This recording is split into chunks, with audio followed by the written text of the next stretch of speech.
warahmatullahi wabarakatuh. Alhamdulillah. Allahumma salli ala Sayyidina Muhammad wa ala ali Sayyidina Muhammad.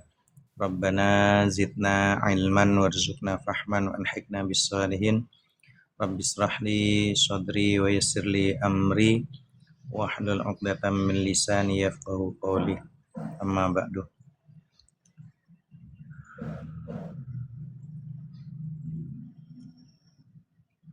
Teman-teman yang dirahmati Allah, banyak hal kita bisa belajar dari kehidupan kita sehari-hari, dan ada banyak pertanyaan khususnya dalam rumah tangga, ya, bahwa diantaranya ada yang bertanya tentang fenomena kajian psikologis itu dipanggil dengan bahasa ada tekanan, ya, dari mulai pertama itu bisa jadi tensinya tekanan meningkat. Ada juga berulang itu karena ada sebab musabab dari mulai memukul, ya, atau nanti ada banyak hal, ya. Masalah utamanya banyak sekali di antara kita di mana rasa meminta maaf itu sebagai perubahan, padahal itu cuma sebagian daripada bukan taubat sesungguhnya, tapi hanya omongan yang berulang, ya. Jadi ramai banyak sekali wanita atau keluarga tahu sejarah laki-laki itu, tapi dia tetap menerimanya, padahal laki-laki itu memang galak, toksit, kalau bahasa kita itu kan, yang MPD gitu loh. Dan banyak wanitanya berharap tuh akan berubah, dan wanitanya juga sayangnya banyak percaya kata-kata manis atau simpati minta maaf dari sang laki-laki tersebut. Dan ada tekanan-tekanan sosial, bahkan banyak wanita yang takut sendirian hingga dia tetap menerima sang laki-laki itu dengan apa adanya. Makanya banyak wanita yang tertipu dengan zahirnya, buta pada hakikatnya, kan gitu. Nah, ini jadi masalah, ya. Makanya nafsu yang tidak dididik akan selalu terulang dosa-dosanya, perlakuannya. Makanya nafsu itu yang tidak dilawan itu akan mengulang dosa yang sama walaupun udah nyesel, walaupun dia sudah nyesal. Dan banyak orang yang menyesal itu bukan malah mau berubah, dan banyak juga yang menangis bukan karena pengen tobat, minta maaf juga bukan pengen selamat kadang. Makanya di dalam ilmu tasawuf itu, istilah tasawuf itu tobat emosi, bukan tobat yang hakiki. Bahasa kita itu tobat sambel namanya, ya. Bahasa kita tobat sambel pedes, tapi dia pengen aja ulang lagi. Nah, kalau memang ada laki-laki yang memukul, ya, ini realitas yang kerasnya gini. Kalau ada seorang pernah pukul pasangan, tidak melalui proses perubahan serius, tapi dia harus disiplin, ya. Nah, barangkali ini bukan tentang mengenai masalah sang wanitanya yang terlalu sabar, bisa jadi wanitanya terlalu nerima dengan kejelekan sang laki-laki itu. Kekhilafan besar di dalam kehidupan kita sehari-hari itu harusnya sang wanita benar dia minta, mana yang cuman tobatnya tobat sambel gitu loh. Dia tobat tapi diulang lagi, tobat diulang lagi. Nah, ini bukan malah ngerubah diri gitu loh. Ya, bukan malah ngerubah diri. Nah, ini pelajaran penting nih buat kita semuanya. Maka sahabat yang dirahmati Allah, saya menyarankan, ya, bagi siapapun yang dalam hal ini sudah tahu pasangannya seperti itu, ya harus ada titik di mana kasih titik nadir di udah paling akhir, ya konsekuensinya ya kau harus nerima. Gitu loh, harus nerima. Makanya pelajarannya adalah bagi kita, apa sih yang menyebabkan dulu kita nih jatuh cinta, atau dia jatuh cinta sama kita sebabnya apa? Gitu loh. Karena cinta itu kan akan hilang seiring memudarnya sebab, teman-teman. Cinta itu akan hilang seiring memudarnya sebab. Ada masa ketika cinta terasa begitu kokoh, seolah nggak goyah nih oleh waktu. Dia hadir dengan hangat, memberi makna pada hari-hari, dan membuat hidup terasa memiliki arah. Tapi perlahan tanpa kita sadari kadang getarnya melemah. Bukan karena cintanya itu rapuh, tapi karena sebab-sebab yang dahulu menghidupkannya mulai dilupakan. Manusia sering menyalahkan perasaan, padahal yang memudar kerap kali adalah kesadaran untuk merawat alasannya apa, kenapa dia jatuh cinta itu. Yang dulu jatuh cinta pernah tumbuh tuh gara-gara apa? Nah, disitulah secara psikologis cinta tidak berdiri di ruang hampa, teman-teman. Cinta tuh bertumpu pada perhatian kehadiran yang pertama, penghargaan, rasa aman. Makanya secara sosial dia dipengaruhi oleh rutinitas, tuntutan hidup, perubahan peran. Nah, ketika sebab-sebab ini dibiarkan mengering, ya, cinta tuh kehilangan sumbernya, sumber airnya. Dia tidak mati seketika, tapi pelan-pelan dia menguap, meninggalkan kebingungan dan luka yang sulit dijelaskan dengan kata-kata. Pertama, cinta lahir itu dari sebab, bukan dari keajaiban semata, teman-teman. Cinta sering dianggap sebagai sesuatu yang terjadi begitu saja, padahal dia tumbuh dari sebab yang nyata. Contoh, saya cinta sama dia mungkin karena dari paras, mungkin dari perhatian kecil, ya, rasa dipahami, atau di kehadiran yang konsisten. Itu adalah benih-benihnya tuh. Nah, ketika sebab ini berhenti diberikan, cinta tuh kehilangan pijakan. Dia nggak marah, tidak memberontak, dia hanya melemah aja dalam diam, mulai gitu.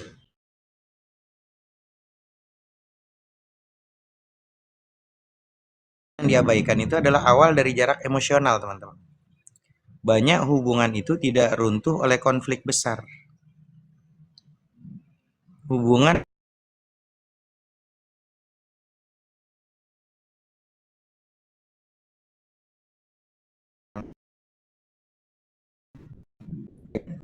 sekedar tanya dengan tulus. Nah, saat sebab-sebab ini dianggap sepele, jarak emosional itu mulai tumbuh tanpa disadari, dan cinta pun mulai kehilangan denyutnya.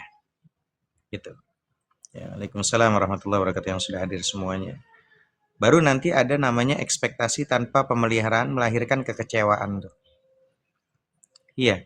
Jadi memang ekspektasi itu harus memang dipelihara. Kalau enggak, melahirkan kekecewaan. Cinta sering dibebani harapan yang tinggi, tapi lupa dirawat. Ketika seseorang terus menuntut hasil tanpa menjaga sebabnya, akhirnya kekecewaan tuh menjadi nggak lagi terelakkan. Nah, di titik ini cinta terasa menyakitkan bukan karena dia salah, tapi karena dia dibiarkan bekerja sendirian tanpa dukungan kesadaran. Kan gitu. Nah, memudarnya sebab itu adalah cermin kelelahan batin jiwa. Kadang sebab-sebab cinta memudar tuh bukan karena tidak, tetapi karena jiwa yang udah kecapean, udah lelah, tekanan hidup, luka lama, atau beban sosial yang membuat seseorang lupa caranya hadir sepenuh hati, kan gitu. Nah, di sini cinta tidak meminta kesempurnaan, dia hanya membutuhkan kejujuran untuk mengakui kecapeannya kita, kelelahan batinnya kita, dan keberanian untuk merawat kembali sebab-sebabnya. Semua kita itu pasti ada sebab, kenapa ya gue sama dia kok agak ada rasa ini, itu sebab-sebabnya itu harus dirawat, ya. Karena cinta itu bertahan pada mereka yang menjaga alasan awalnya. Alasan awalnya cinta itu apa dulu? Nah, cinta yang bertahan itu bukan yang paling dramatis, melainkan yang paling sadar. Dia dijaga oleh mereka yang ingat kenapa dulu memilih, mengapa dulu bertahan, kenapa dulu merasa. Selama sebab-sebab itu dihidupkan kembali, teman-teman, cinta itu selalu memiliki kesempatan untuk bersemi, bahkan setelah hampir layu tuh. Nah, buat sahabat-sahabat yang dirahmati Allah yang dalam hubungan, ya, kalau memang cinta dalam hidup kalian itu terasa memudar, pernah nggak kalian bertanya dengan jujur sebab apa yang dulu menghidupkannya kini nggak lagi kita rawat? Nah, itu yang ditanya tuh. Apa yang menyebabkan itu memudar? Gitu. Kan pasti nggak mungkin lah orang tiba-tiba ujuk-ujuk cinta gitu, nggak mungkin. Mungkin dari cinta karena wajah, paras, ganteng, cantik. Mungkin karena dari perhatian, ya, dari ekonomi dan segala macam. Nah, itu pelajaran pentingnya, ya.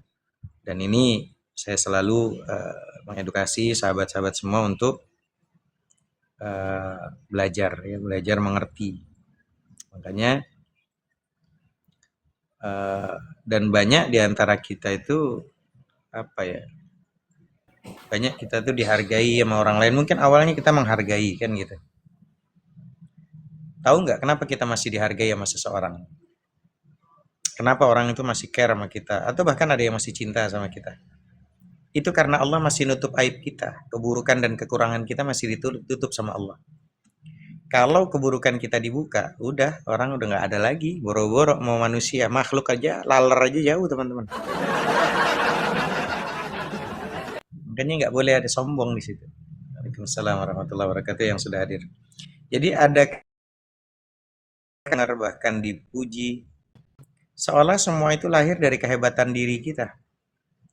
Ya, kita tuh berdiri dengan rasa percaya diri, berjalan dengan kepala tegak, dan menerima penilaian baik orang lain sebagai buah dari usaha dan kecerdikan pribadi kita.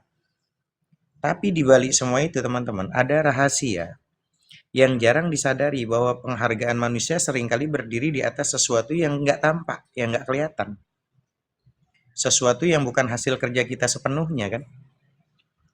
Maka di dalam kedalaman batin kita ada selimut rahmannya Allah, kasih sayangnya Allah yang membungkus kehidupan manusia setiap hari.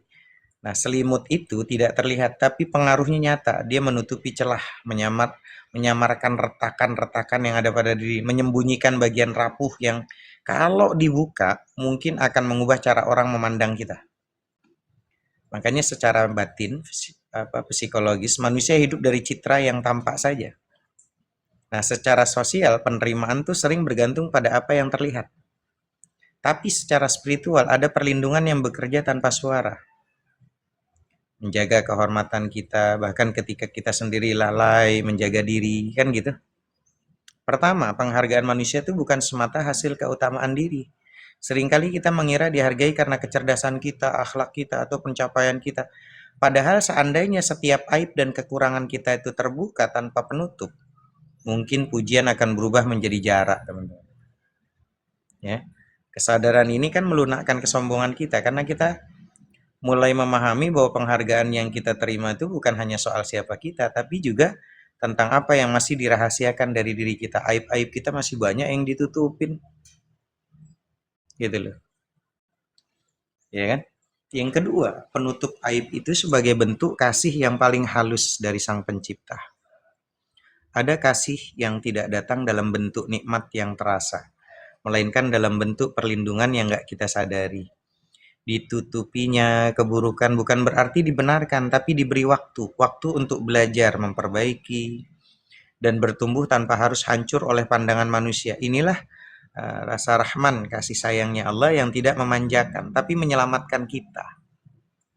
Nah, kerendahan hati lahir itu dari kesadaran batin, teman-teman. Dari kesadaran batin. Makanya ketika seseorang sadar bahwa kehormatannya berdiri di atas penutup dari Sang Pencipta ilahi ini, dia akan berhenti merasa lebih baik dari orang lain. Kenapa? Dia tahu bahwa setiap manusia itu membawa citra gelapnya masing-masing.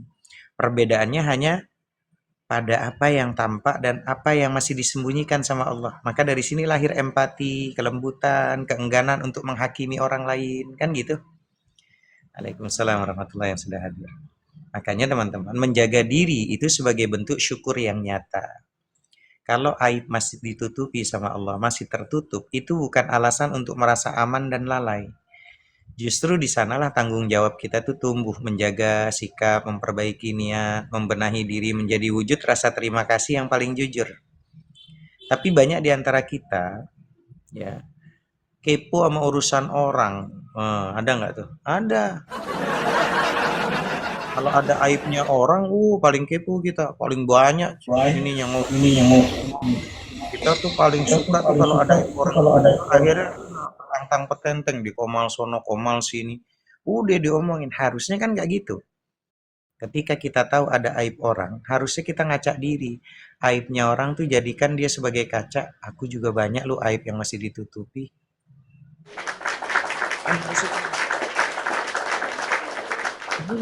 Mulai dia belajar, mulai dia nuntut ilmu, mulai dia ngaji, tahu aib orang, padahal dia lagi mau belajar hijrah benahi diri.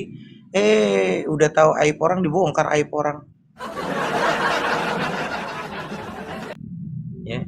Padahal ketika menutup aib orang, dia tahu nih, dapat informasi dari orang, padahal informasi orang juga belum tentu benar. Ya. Kalau dia memang niat memperbaiki diri, hijrah untuk memperbaiki diri, nggak kepo sama urusan orang. Nah, itu sebagai tanda syukur tuh. Syukur itu tidak selalu berupa ucapan, tapi berupaya ya untuk tidak mengotori kepercayaan yang telah diberikan dari Allah. Kita semua punya aib masing-masing yang masih ditutupi sama Allah. Saya mungkin ada teman-teman nih, Ustadz Hanafi gini-gini. Saya sadar diri, andaikan aib saya dibuka, tingkah laku yang nggak benarnya saya dibuka sama Allah, nggak ada tuh satu orang pun yang mau nonton komal saya. Ingat teman-teman, kehormatan sejati itu tidak bergantung pada pandangan manusia loh. Pandangan manusia itu kan mudah berubah. Pujian bisa bergeser menjadi celaan. Tapi kehormatan yang lahir dari kesadaran batin itu bersifat lebih tenang dan stabil, teman-teman. Dia tidak bergantung pada tepuk tangan. Karena dia tahu bahwa nilai dirinya tidak ditentukan oleh apa yang orang lain lihat. Melainkan apa? Oleh bagaimana dia bersikap ketika tidak ada yang melihatnya. Dia tetap continue, dia tetap istiqomah. Harusnya kan begitu. Ya. Dan dia tahu bahwa setiap manusia bisa salah, bisa lupa, apalagi kita manusia. Jangan suka buka aib orang, jangan suka malah ya, apa ya kalau bahasa kita tuh ya kalau saya sih simpel, jangan suka kepo sama urusan orang. Orang tuh kalau suka sama urusannya orang kepo, terus karakternya kayak gitu, lambat laun ditinggalin karena kalian tuh nggak dianggap penting udah. Kenapa demikian? Orang tuh akan mikir, ih, kok orangnya lemes banget ya? Ada masalah diomong, ada masalah diomong. Jangan-jangan gue sama dia tuh karena berteman aja masih belum diomong. Jangan-jangan satu saat ketika selek, habis omong di aib gue tuh dibuka sama dia. Akhirnya orang ngejauhin dia. Itu dengan pasti perlahan tuh. Nah, sahabat yang dirahmati Allah, kalau hari ini kalian masih dihargai dan dipandang baik oleh banyak orang, pernah nggak teman-teman merenung bahwa mungkin bukan karena kalian tanpa celah, bukan kalian nggak ada celah, bukan. Melainkan karena aib kalian tuh masih dipeluk oleh kasih yang memilih untuk menutupinya, yaitu Allah Rabbu Jalla Jalaluh.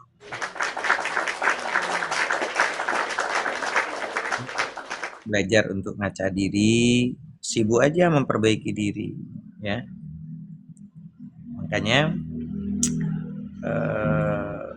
saya selalu bilang gini, tidak akan berburuk sangka sama kita, teman-teman, sama kalian, seseorang yang mengenal kita dengan hatinya, bukan dengan matanya. Ingat ya, tidak akan berburuk sangka kepada kita, kepada kalian semuanya, seseorang yang mengenal kalian tuh dengan hatinya, bukan dengan matanya. Sama tuh seperti kata-kata, kalau kalian mencintai karena mata, maka satu saat mata tuh bisa tertipu. Tapi kalau kalian mencintai karena dari hati, insya Allah langgeng, karena hati itu tidak bisa dibohongin. Banyak di antara kita itu, kalau sudah benci sama seseorang, mau dia berbuat baik apa aja kan nggak kelihatan baik, betul nggak teman-teman? Karena hatinya udah benci, gitu loh. Tapi kalau kita sudah posisi di hati itu nyaman, seneng, mau kita punya salah sebanyak apapun, ada alasan untuk masih tetap dia untuk bareng sama kita, karena hatinya udah jatuh cinta.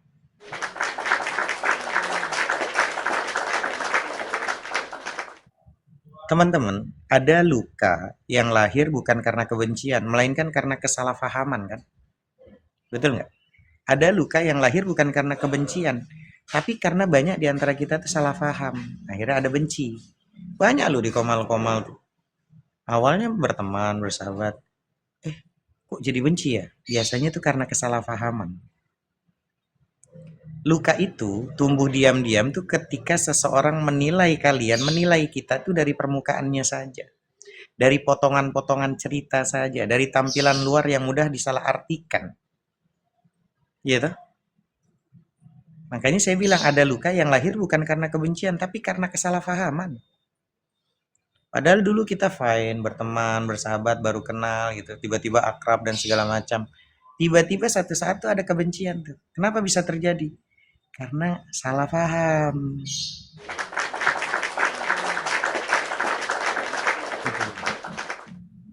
Dan itu terjadi kenapa?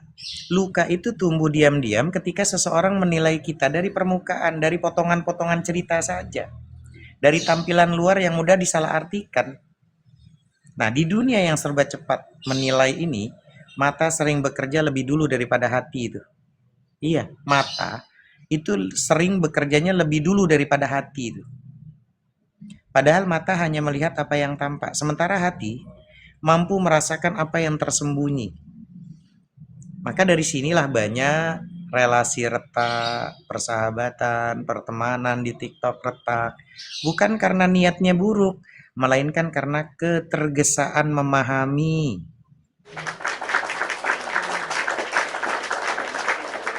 Makanya secara psikologis, manusia itu cenderung menyederhanakan orang lain agar dunia terasa lebih mudah dikendalikan. Kita memberi label, menyusun prasangka, lalu merasa aman dengan penilaian itu.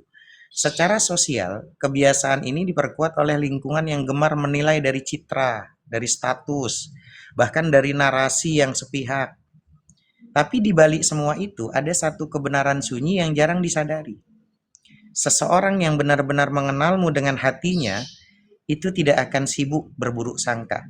Karena dia telah melihat manusia di balik penampilan, niat di balik tindakan, dan luka di dalam diam, teman-teman. Mata melihat perilaku, hati itu membaca niat, teman-teman. Banyak kan kita pernah nggak ngeliat dia masuk, tapi kita udah tahu nih orang nggak beres nih. Walaupun ngomongnya dia bagusnya kayak gimana, tetap bilang dasar lu. Contoh nih, Poten udah nggak usah dipercaya, karena udah hatinya busuk. Kan ada tuh sering tuh kayak gitu. Walaupun dia bagusnya kayak gimana pun, gitu loh. Nah, teman-teman, mata itu terlihat melihatnya perilaku, tapi hati membaca niatnya. Mata menangkap gerak dan kata, tapi hati menelusuri alasan kenapa semua itu terjadi. Banyak sikap lahir itu bukan dari kejahatan, melainkan dari lelah yang tidak sempat diceritakan, teman-teman. Orang yang mengenal kita dengan hati itu tidak akan mungkin tergesa-gesa menghakimi kita.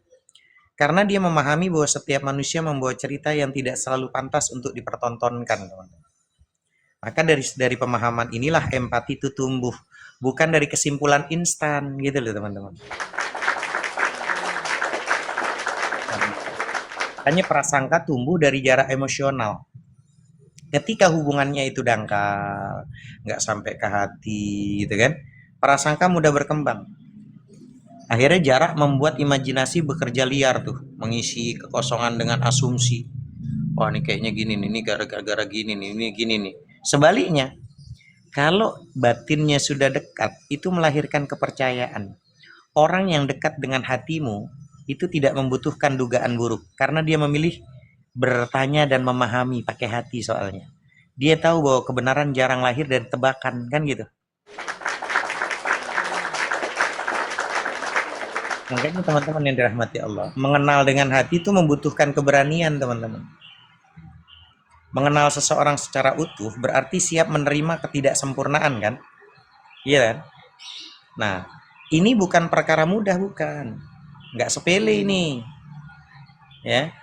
Lebih nyaman menilai dari jauh daripada mendekat dan beresiko terluka, kan? Tapi justru disitulah kemanusiaan itu diuji. Orang yang mengenalmu dengan hati telah melewati ketakutannya sendiri.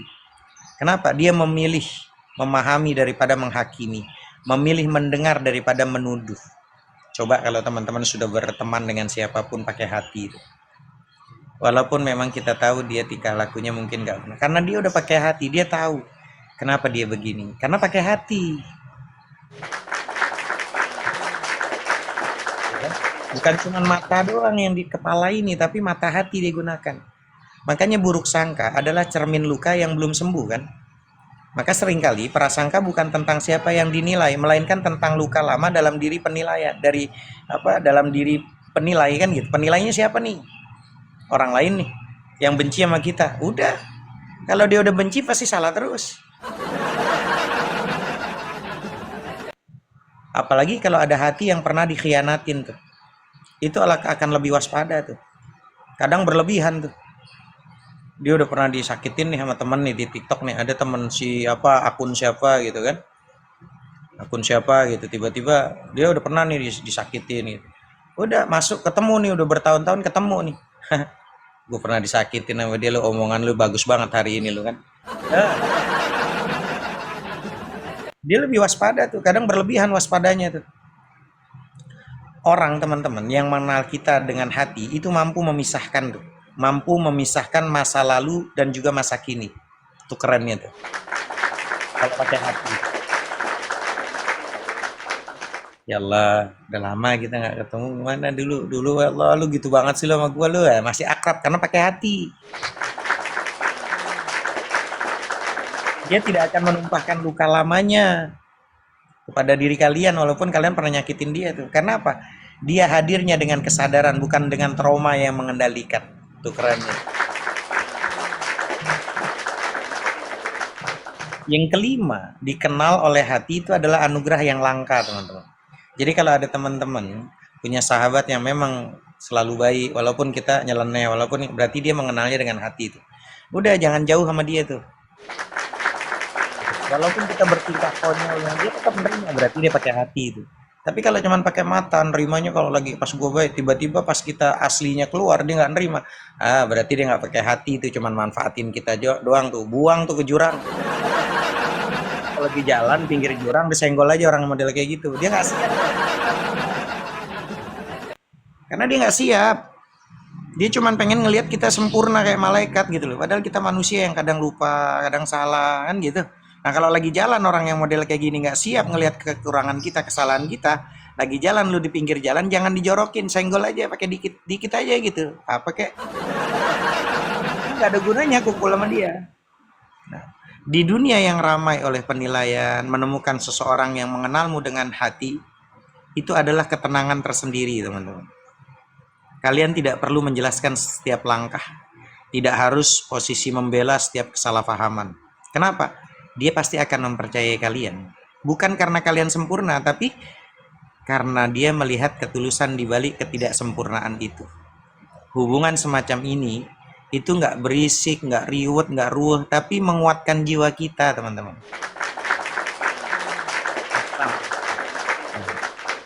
Nah, sahabat yang dirahmati Allah, hari ini berapa banyak, coba tanya sama diri kalian, berapa banyak orang yang menilaimu dengan mata semata, dengan mata kepala nih?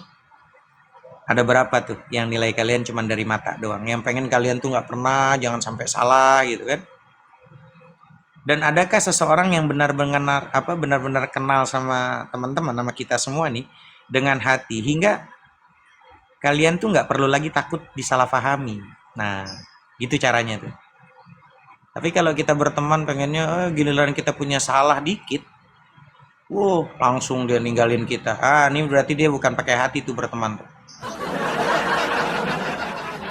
Sebab kebanyakan orang untuk memanfaatkan. Nah itu, berbuat baik itu keharusan, tapi jangan sampai kebaikan kita dimanfaatkan sama orang lain. Iya, banyak manipulator. Dia banyak pengen punya teman malaikat. Gitu loh. Nah, kalau dia pengen punya teman malaikat, nanti kita kasih supaya dia berteman sama malaikat Ijroil itu, bareng terus lo sama Ijroil. Nanti kalau udah waktunya dibetot lo. Masalah tuh Ijroil tuh. Cuman kalau udah waktunya, tiba-tiba waktunya dibetot lo. Gitu. Dan memang seperti itu teman-teman. Orang baik itu sering kalah loh. Orang baik itu sering kalah. Bukan karena oon, bukan karena beleng-beleng orang baik itu. Tapi karena nggak paham cara kerja kekuasaan. Beneran teman-teman. Orang baik sering kalah. Bukan karena oon, bukan karena beleng-beleng, bukan karena dongo. Tapi karena nggak paham cara kerja kekuasaan. Selama 3.000 tahun, ya, di mana kita tahu ada satu ulama besar itu mencatat ada hukum-hukum Ibnu Sina namanya. Ya. Karena memang orang baik tuh hatinya tuh selalu tulus, hatinya selalu ikhlas, husnuzon. Hingga banyak orang-orang yang baik itu selalu ya kalah aja sama orang jahat. Ya. Dan itu terjadi. Ya. Makanya ini belajar ya. Makanya selama hidup di dunia ini teman-teman, yang terbaik itu adalah menyelamatkan hati kita dari buruk sangka. selama hidup di dunia ini, kalau memang teman-teman dianugerahi masih hidup, yang terbaik itu adalah menyelamatkan hati dari buruk sangka. Ada banyak hal di dunia ini yang nggak bisa kita kendalikan. Ucapan orang, sikap yang berubah tiba-tiba, keadaan yang tidak berjalan sesuai harapan, semuanya tuh sering datang tanpa permisi, teman-teman. Nggak tanpa kulunuon kalau bahasa Inggris ya. Makanya di tengah-tengah kehidupan sekarang yang nggak ada kepastian itu, hati manusia kerap mencari pegangan dengan menafsirkan apa yang terjadi. Sayangnya, tafsir yang lahir itu tidak selalu jernih, nggak selalu benar juga. Ada buruk sangka tumbuh diam-diam, bukan karena kenyataan yang pasti, tapi karena ketakutan dan pengalaman luka yang belum selesai. Maka dari sini hati mulai capek, mulai lelah, bahkan sebelum hidup benar-benar menyakitinya. Nah, secara psikologis, buruk sangka itu adalah beban yang terus kita bawa kemanapun melangkah. Dia nguras energi batin, merusak rasa aman, membuat dunia terasa lebih gelap, dan seharusnya kita banyak teman jadi temennya mulai kita ada waspada, kan gitu. Ya, makanya di sini teman-teman, ya yang dirahmati secara sosial, dia menjauhkan kita dari sesama tuh kalau orang yang buruk sangka. Membangun tembok curiga di antara hubungan yang seharusnya hangat. Padahal menyelamatkan hati dari buruk sangka bukan tentang menjadi naif, melainkan tentang memilih kejernihan agar jiwa kita tetap utuh di tengah dunia yang tidak selalu ramah sama kita. Ya, gitu loh. Nah, buruk sangka lahir dari ketakutan yang nggak disadari kan. Seringkali kita mengira buruk sangka adalah kewaspadaan. Padahal dia lebih dekat dengan ketakutan yang nggak pernah diberi ruang untuk dipahami kan. Hati yang pernah terluka cenderung bersikap untuk disakiti lagi. Bahkan sebelum ancaman itu nyata, sebelum terjadi dia udah ketakutan sendiri itu. Makanya kesadaran ini membantu kita melihat bahwa yang perlu disembuhkan bukan orang lain, melainkan apa? Ketakutan di dalam diri kita sendiri. Hilangkan su'zon, hilangkan buruk sangka. Hati yang jernih itu nggak sibuk menebak-nebak niat orang lain, nggak. Ketika hatinya tenang, dia nggak tergesa-gesa menilai atau menghakimi. Dia memahami bahwa niat manusia adalah wilayah yang rumit dan nggak selalu bisa dibaca dari permukaan. Dia urusan Allah, urusan Sang Pencipta. Dengan menjaga prasangka baik, husnuzon, baik sangka, kita memberi ruang bagi kemungkinan yang lebih lapang dan membebaskan diri dari kelelahan batin kita. Akibat asumsi yang nggak perlu tuh. Kan gitu. Udah, ngapain suzon? Nggak ada enaknya kok suzon. Gitu loh. Husnuzon aja, baik sangka aja. Ya Allah, mungkin dia kemarin begini, hari ini mungkin dia udah tobat. Enak kayak gitu. Tapi kalau kita udah suzon, oh jangan-jangan, padahal belum terjadi, kita udah nyemplung duluan tuh sama prasangka kita. Makanya ketika menyelamatkan hati berarti menjaga kedamaian batin sendiri. Hati yang dipenuhi buruk sangka sulit merasakan damai, teman-teman. Gak bakalan salam, gak bakalan Islam dia. Kenapa? Buruk sangka sih. Walaupun bahkan kalau orang yang udah buruk sangka, walaupun segalanya terlihat baik-baik saja, tetap aja dia tuh mata kelihatan sama alis tuh kayak ketekuk-tekuk gitu kan.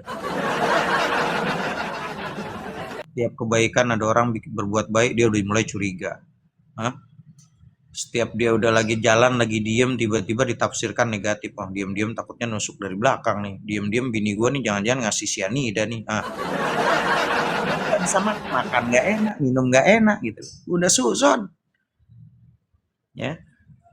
Sebaliknya, hati yang selamat dari prasangka buruk mampu beristirahat di dalam dirinya sendiri. Hatinya husnuzon, ya Allah, istri saya kayaknya udah nyaman nih, udah tenang nih, nggak ngomel-ngomel nih gitu. Tapi Ustadz, faktanya giliran saya udah husnuzon, tetangga saya udah mulai husnuzon tuh sama bininya. Karena biasanya kalau pulang bininya cerewet. Dia selalu husnuzon ya sama bininya. Itu benar juga sih Ustadz, tiba-tiba pas dia lagi minum, makan tiba-tiba benar-benar udah gak bekutik lagi, udah metong. Ibarat iya kan, walaupun emang dia udah husnuzon kan gitu. Tiba-tiba udah damai dia.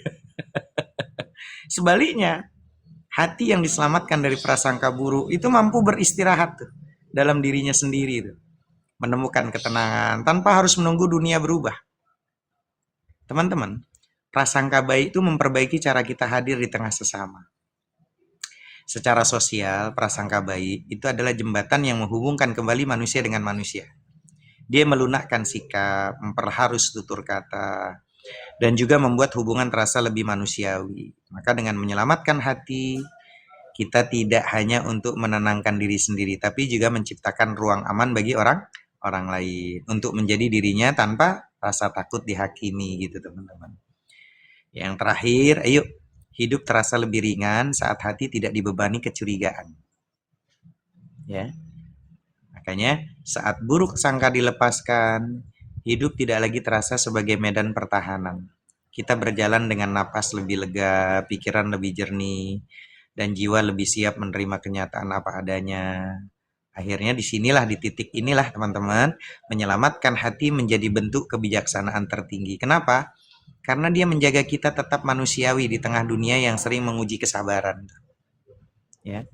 Dan buat sahabat-sahabat yang dirahmati Allah, pertanyaannya, jika selama ini yang paling buat kita capek, lelah, yang sangat melelahkan bukanlah hidup, melainkan prasangka di dalam hati. Keberanian apa yang dibutuhkan untuk memulai membersihkannya hari ini? Apa keberaniannya? Ya harus husnuzon, baik sangka.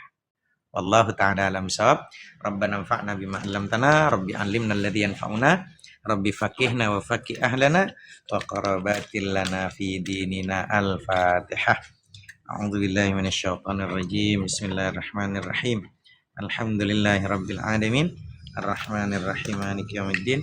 Iyyaka na'budu wa iyyaka nasta'in. Ihdinas siratal mustaqim. Siratal ladzina an'amta 'alaihim ghairil maghdubi 'alaihim waladdallin. Amin. Demikian teman-teman.